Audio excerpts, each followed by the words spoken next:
Welcome to the deep dive. We're here to cut through all that noise and get straight to the insights.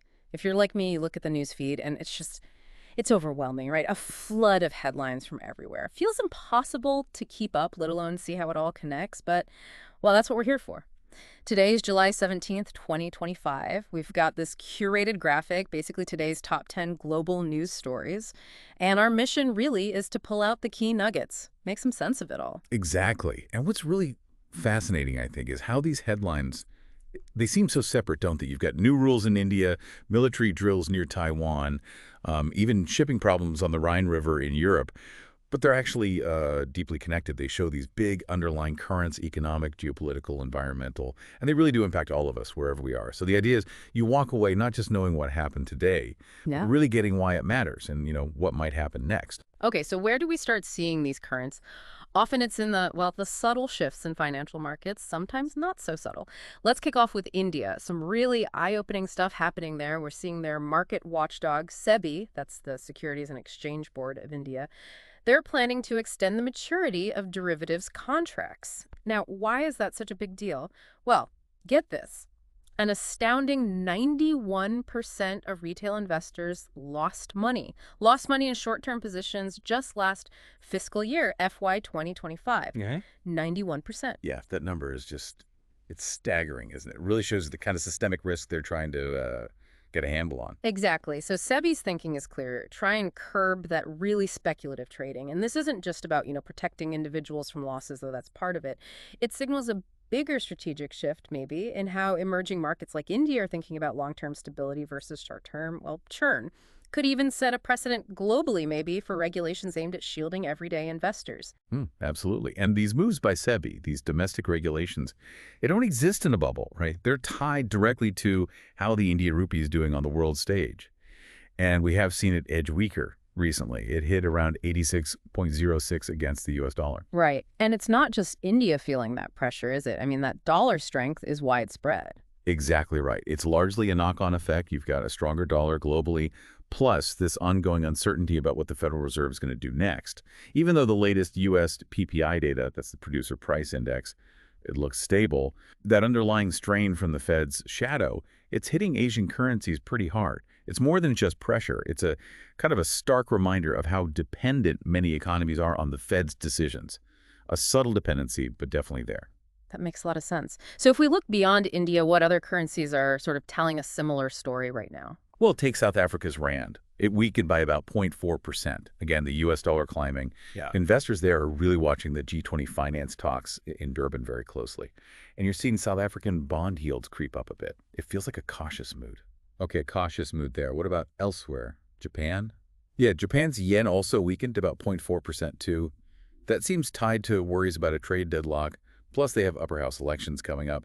And there's even some chatter that a previous tariff pause between the U.S. and Japan might be at risk because of this rising political uncertainty. So if we zoom out a bit, the big picture seems to be, well, the dominant U.S. dollar and the ripple effect of what major central banks, especially the Fed, are doing, or what people think they might do. That's it. It really makes you think how these small-sounding percentage shifts in currency, 0.4% here, 0.4% there, they can actually add up to have a pretty significant impact on whole economies, import costs, exports, all of it. So given all this currency movement, what's the vibe in the broader markets? What's the sentiment? Well, a key thing here is investor confidence, or maybe the lack of it in some areas. It feels a bit fragile. India's main stock indices, their benchmarks, they actually dipped about 0.2%. And a lot of that seems to be investors worrying about the future of Fed Chair Powell. There's speculation, about possible U.S. intervention regarding his role, and that's definitely creating jitters globally. Right, that Powell uncertainty has been hanging around. It has, and everyone's kind of holding their breath, waiting for earnings results from huge players like TSMC and Netflix. These aren't just tech giants. Their results often act as bellwethers, signaling sort of the health of the tech sector and maybe the wider economy. Yeah, they're definitely huge influencers, but you could argue just looking at big tech doesn't give the full picture, right? Yeah. Especially for smaller businesses. I mean, we saw Tech Mahindra drop 1.5%, but then Ixigo, the travel platform, hit a 12-month high. It feels quite mixed within sectors. That's a very fair point. You're absolutely right. It's nuanced. While those big names might indicate a general direction, that mixed performance you mentioned, like the travel platform, doing well. It suggests maybe underlying consumer trends or specific industry dynamics can create pockets of strength, even when the overall market mood is cautious. Generally, though, yeah, Asian shares are holding steady, but futures are looking a bit mixed. Everyone's waiting for more signals. Okay, but it's not just economics pulling the strings, is it? Geopolitics seems to be playing a bigger and bigger role, not just reacting, but actively driving some of these shifts. Let's turn to Taiwan. Some pretty dramatic news today. A simulation of a China missile attack. Seriously chilling. Air raid sirens going off over Taipei as part of their annual drills. And really illustrating the pressure, 58 Chinese aircraft probed Taiwan's ADIZ. That's their Air Defense Identification Zone. Wow. 58. That really brings home how real these tensions are becoming. It's incredibly potent imagery, yes. These aren't just routine drills, they're sending very clear signals designed to exert pressure. And, shifting gears but equally impactful, we're seeing how domestic policy in one country can cause huge global ripples. Thinking about U.S. immigration policy here. Ah, you mean the push to revoke TPS, temporary protected status. Exactly. That lets people from countries in crisis live and work in the U.S. for a time. Now there's this move to revoke it, ramp up deportations. That could potentially affect, what, up to 1.1 million workers? That's the estimate. And economists are saying that could cost the U.S. economy something like 0.3 to 0.4% of GDP. Not insignificant. Not at all. And what's really striking is how these political decisions connect directly to economic outcomes. Economists are already flagging warnings about potential labor shortages, especially in crucial sectors, and even the possibility of stagflation. Slow growth plus inflation coming out of these immigration policy shifts. It just shows how a policy that seems purely domestic can have this massive economic footprint affecting labor, inflation, growth. It's a classic case, really, of policy intended for one thing having major unintended economic consequences. So we've got economic policy, geopolitical tensions. Okay, let's look at resources and infrastructure, critical pieces. What's happening there? Well, the oil market's showing a noticeable rebound, for one. Brent crude is up to around $68.76 a barrel. WTI is at $66.71. And this seems to be lifted by some positive economic data out of the U.S. and China, maybe prospects of lower tariffs for some smaller countries, and healthy draws on oil inventories. So that signals demand picking up. Okay, so demand seems resilient there. Yes, but then contrast that with a major environmental and logistical headache. The Rhine River. Shipping is being seriously disrupted. The Rhine. Yeah, that's such a vital artery for European trade. Absolutely critical. And the water levels in Germany are just persistently low. It means cargo barges can't load fully. They're facing capacity cuts. And that directly hurts farming industry logistics, basically.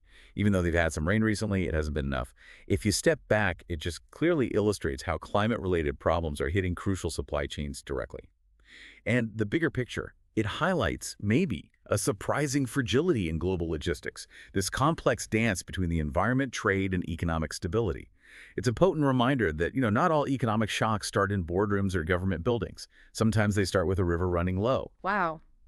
So yeah, quite a journey we've taken. From market tweaks in India to the power of the U.S. dollar affecting currencies everywhere, then rising geopolitical heat driving policy changes. And even environmental pressures messing with vital trade routes like the Rhine. It really is eye-opening how these stories, which look separate at first glance, they actually weave together to paint this big, interconnected global picture. Absolutely. And that's really the value, I think, in digging into these nuggets of news. It pushes you to think critically, doesn't it? Yeah. About how a shift in one place, maybe a central bank decision or a sudden policy change, or, yes, even a river's water level, how that can cascade and create these unexpected ripples, economic or geopolitical, right across the globe. It's just a reminder that it's all connected. And understanding those links is really key to making sense of our world. It does make you wonder, though, in a world this volatile, this interconnected, what seemingly small event happening today, maybe something we barely noticed, could be the unnoticed trigger for the next major global shift. Something to think about.